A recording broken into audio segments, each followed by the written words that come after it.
సరిగ్గా ఏడాది కింద ఇప్పటి ఏపీ మంత్రి నారా లోకేష్ పెట్రోల్ బంకుల బాట పట్టిండు. జగన్ సర్కార్ దండిగా ధరలు పెంచింది. పక్క రాష్ట్రాలతో పోలిస్తే ఎక్కువ ధరలు ఉన్నాయని కర్ణాటక బార్డర్ పోయి ప్రజలు కష్టాల పాలవుతుండ్రని చెప్పిండు. కానీ అధికారంలోకి వచ్చినాక మాత్రం లోకేష్ చెప్పినట్టు ఏపీ లోకంలా లేదని అంటుర్రు వైసీపీ పార్టీలు. మరి ఏం చేసిర్రు, ఎట్లా చేసిర్రు అనేది ఒకసారి చూద్దాం పాండి. ఒక్క నిమిషం 91 కదా, 91.27 డీజిల్. పెట్రోల్ ఎంత ఉంది ఇక్కడ? అవి పట్టుకో. 91 డీజిల్ డీజిల్ 91 రూపాయలు 27 పైసలు. పెట్రోల్ ఎంత అన్నావు? 103.05.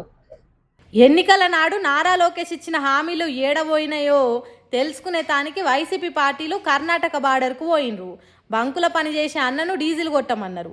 కర్ణాటక రాష్ట్రంలో ఉన్న పెట్రోల్ డీజిల్ రేట్లను అట్టెపెట్టె మీద రాసుకున్నారు. తర్వాత నారా లోకేష్ కు చెప్పారు. నారా లోకేష్ గారు నమస్కారం.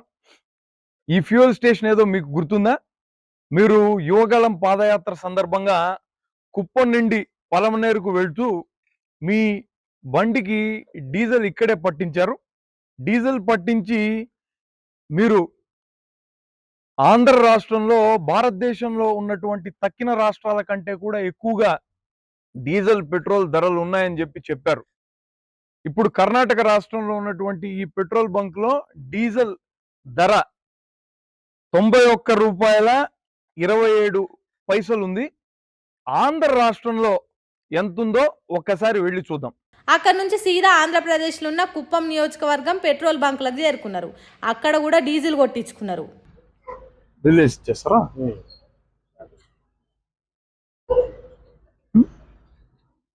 98.16 110.26. కర్ణాటక రాష్ట్రంలో 91 రూపాయలు ఉన్న డీజిల్ రేటు ఆంధ్రప్రదేశ్లో 98 రూపాయలు ఉన్నది. అట్లనే పెట్రోల్ 13 రూపాయలు కర్ణాటకలు ఉంటే 110 రూపాయలు ఆంధ్రప్రదేశ్లో ఉన్నది. ఇక మీరు ఎక్కడ తగ్గించిరయ్యా లోకేష్ అని అడుగుతున్నాడు వైసీపీ ఎమ్మెల్సీ కేఆర్జే భరత్.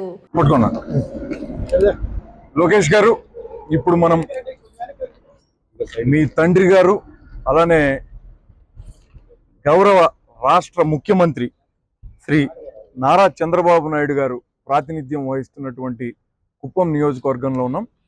ఈ కుప్పం నియోజకవర్గంలో ఉన్నటువంటి ఫ్యూయల్ స్టేషన్లో పెట్రోల్ ధర 110 రూపాయలు, డీజిల్ ధర 98 రూపాయల 16 పైసలు ఉంది.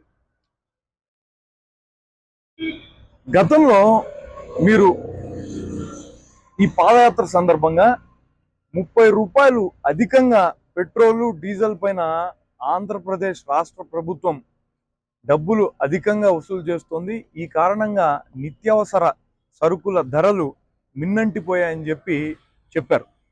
కూటమి ప్రభుత్వం అధికారంలోకి వచ్చిన తర్వాత వెంటనే మేము ఈ ధరలు కూడా తగ్గిస్తామని చెప్పారు. ఇప్పటికీ ఏడాది అవుతోంది.